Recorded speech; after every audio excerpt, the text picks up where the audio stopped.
할렐루야. 오늘 드릴 설교의 제목은 성실한 노동과 정당한 품삯입니다. 본문은 창세기 30장 30절로 32절 말씀입니다. 내가 오기 전에는 외삼촌의 소유가 적더니 번성하여 때를 이루었으니 내 발이 이르는 곳마다 여호와께서 외삼촌에게 복을 주셨나이다. 그러나 나는 언제나 내 집을 세우리이까. 라반이 이르되 내가 무엇으로 내게 주랴? 야곱이 이르되 외삼촌께서 내게 아무것도 주시지 않아도 나를 위하여 이 일을 행하시면 내가 다시 외삼촌의 양떼를 먹이고 지키리이다. 오늘 내가 외삼촌의 양떼에 두루 다니며 그 양 중에 아롱진 것과 점 있는 것과 검은 것을 가려내며 또 염소 중에 점 있는 것과 아롱진 것을 가려내리니 이 같은 것이 내 품삯이 되리이다. 아멘. 최근 우리나라에서 임금 착취, 즉 임금 체불과 미지급 임금, 또 임금을 떼어먹는 것, 그런 현실이 매우 심각한 문제로 대두되고 있습니다. 노동부가 조사한 2025년 7월 기준으로 체불된 임금이 약 1조 4천억 원에 달하며 약 17만 3천 명의 노동자가 피해를 본 것으로 집계되어 있습니다. 특별히 외국인 근로자가 많이 고용된 사업장에 대한 집중 점검에서 17억 원 수준의 체불 임금도 존재하는 것으로 조사되었습니다. 일부 사업장은 동일한 업무를 하는 한국인 근로자에게는 보너스나 유급 휴가를 제공하면서 외국인 근로자들에게는 이를 주지 않는 등 차별도 발견되었다고 합니다. 일부 기업은 경영난을 이유로 급여나 상여, 퇴직금을 지급하지 않고 있으며 특히 이 중에는 의도적으로 임금을 체불하는 습관적 체불 기업이 있는데 이에 대해서는 노동부가 특별 근로감독을 실시하고 형사처벌도 진행하는 추세라고 합니다. 이러한 임금 체불 문제의 구조적 원인으로는 첫째, 경기 둔화로 인한 소규모 기업이나 자영업의 수익성 악화가 체불 증가의 배경으로 지목되고 있으며 두 번째, 고의 체불에 대한 처벌이 매우 약하거나 회피 수단이 존재하는 등 구조적인 문제가 있고 세 번째, 감독 인력 부족으로 위반 사업장을 지속적으로 감시하기가 어렵기 때문이며 네 번째, 자기권리 주장에 제약이 많은 청년, 노인, 외국인 노동자의 취약성을 이용하는 고용주가 체불을 수단으로 불공정 행위를 벌이기 쉬운 제도적 허점이 있기 때문입니다. 오늘 우리가 읽은 본문은 인류 최초의 임금 체불에 대한 이야기가 등장하는 대목이 아닐까 합니다. 우리가 다 알지만 앞의 상황을 잠시 요약해보면 이렇습니다. 간절히 자식을 원했던 라헬의 염원을 하나님이 들으셔서 그녀는 드디어 요셉을 낳게 되었죠. 요셉이 태어난 뒤 야곱은 외삼촌 라반에게 고향으로 돌아가고 싶다고 말합니다. 아마도 이제 오랜 시간 고향에서 멀리 떨어져 있었고 또 가장이 되고 아버지가 되었다라는 자각이 일지 않았나 싶습니다. 이제 저를 보내주십시오. 저는 제 가족들에게 돌아가고 싶습니다.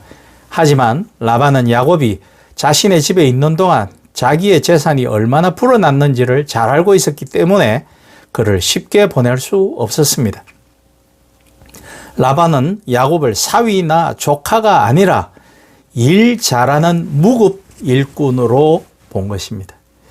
물질주의는 이렇듯 가족이나 혈육도 저버릴 수 있는 무서운 사상이라는 것이 여기에서도 알 수 있는 것이죠. 야곱은 더 이상 빈손으로 있을 수 없었습니다. 고향으로 돌아가기 위해 한 집안의 가장으로서 자신의 재산을 모으고 싶었던 그는 라반에게 농장에 얼룩지고 점 있고 검은 양들을 자신의 품삯으로 달라고 제안을 했죠. 라반은 흔쾌히 승낙했습니다. 왜냐하면 그런 인들은 빈번하게 일어나는 일들이 아니기 때문이었죠. 그러나 라반은 속으로는 자신에게 유리하게 상황을 조작하려 들었습니다. 그러나 하나님께서는 야곱과 함께 하시며 야곱이 돌보는 가축들만 번창하게 하셨죠. 야곱이 라반에게 나는 언제 내 집을 세우리까 라고 호소하며 또 내가 행한 일들을 외삼촌이 아시나이다 라고 말한 것은 혈육이자 고용주인 라반에게 성실한 자신의 노동에 대한 정당한 보상을 요구하는 절절한 외침이었습니다. 이 장면에는 하나님의 나라가 추구하는 정의, 곧 땀 흘려 일하는 사람에게 합당한 대가가 돌아가야 한다는 원리가 담겨져 있습니다. 오늘 우리는 이 말씀을 통해 우리의 삶 속에서 정당한 노동의 가치와 하나님의 공의가 어떻게 실현되어야 하는지를 함께 생각해 보고자 합니다. 창세기 30장은 매우 현실적이며 인간적인 이야기가 기록되어 있습니다. 야곱은 오랜 세월 라반의 집에서 일하며 그의 재산을 불려주었습니다. 라반도 그것을 인정합니다. 여호와께서 너로 말미암아 내게 복을 주신 줄을 내가 깨달았노라고 말하였기 때문이죠. 그러나 라반은 축복의 원인이 야곱에게 있다는 사실을 인정하면서도 야곱을 공정하게 대하지 않았습니다.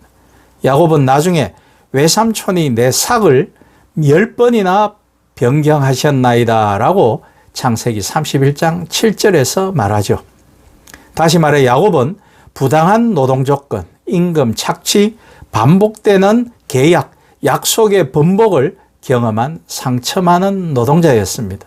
그도 그럴 것이 그가 이전에 아버지를 속이고 형을 속인 사기꾼이었기 때문이죠. 그 경험을 그대로 돌려받는 것입니다. 그것을 통해 하나님은 야곱에게 더 큰 인격적 성숙을 요구하셨던 것이었습니다. 야곱의 질문은 오늘 한국을 포함한 전 세계 노동 현장에서 들리는 목소리와 크게 다르지 않습니다. 언제 내 삶을 위해 일하며 살 수 있습니까? 언제까지 가족과 나의 미래는 뒤로 미루어야 합니까? 내일터는 언제 안전해집니까?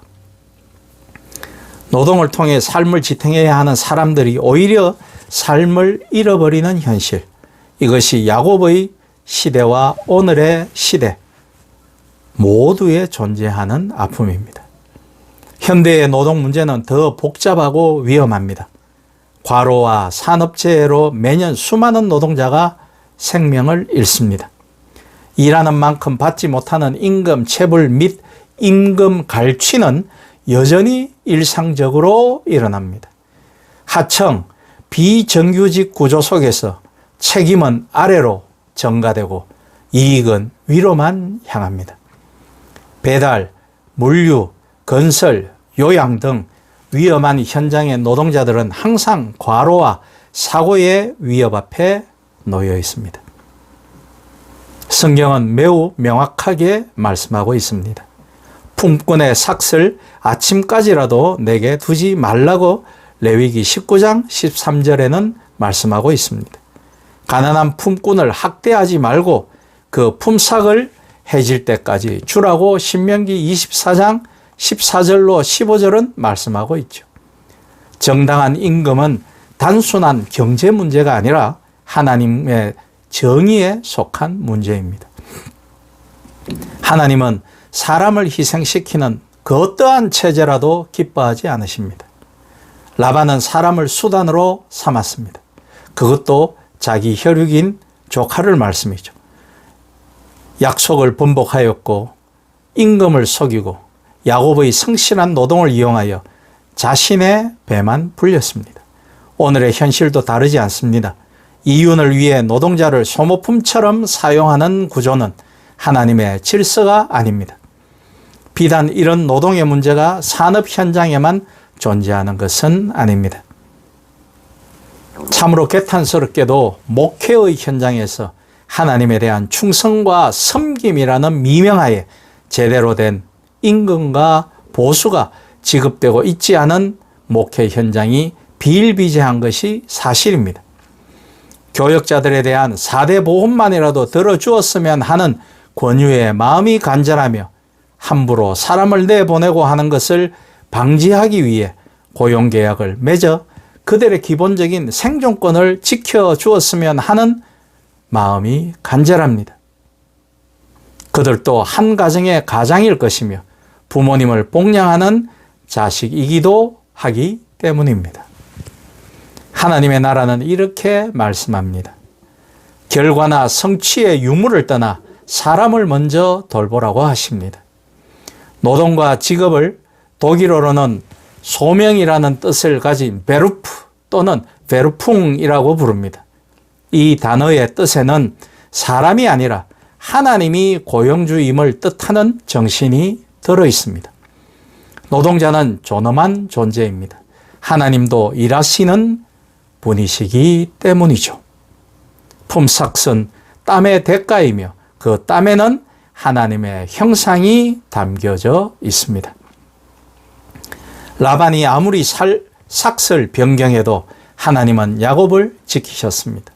하나님이 이같이 그대들의 아버지의 가축을 빼앗아 내게 주셨느니라는 창세기 31장 9절의 말씀은 이를 증명하고 있습니다. 하나님은 오늘도 불의한 구조 속에서 신음하는 노동자들의 한숨을 들으시며 정의가 세워지시기를 원하십니다. 그러므로 교회가 해야 할 일이 있습니다. 그것은 바로 하나님의 나라의 질서를 세우는 일, 경제 정의에 앞장서야 하는 것입니다. 노동은 천한 것이 아닙니다. 노동의 귀중한 가치를 회복해야 합니다. 공정한 임금과 안전한 현장을 위해 사회를 향해 교회가 목소리를 내어야 합니다. 우리의 일터에서 하나님 나라의 정의를 실천해야 합니다. 그것이 복음입니다. 복음은 나를 통해 흘러가고 나를 통해서 확장되어져 가는 것이기 때문입니다. 정당한 품삯, 안전한 일터는 경제정책의 문제가 아니라 하나님 나라의 질서입니다. 하나님은 사람을 살리는 질서를 원하십니다. 우리의 삶과 일터가 하나님의 정의로 세워지기를 그리하여 추워지는 계절, 이 사회가 우리들의 관심과 온기로 따뜻해지기를 우리 주 예수 그리스도의 이름으로 축복하며 부탁드립니다. 아멘.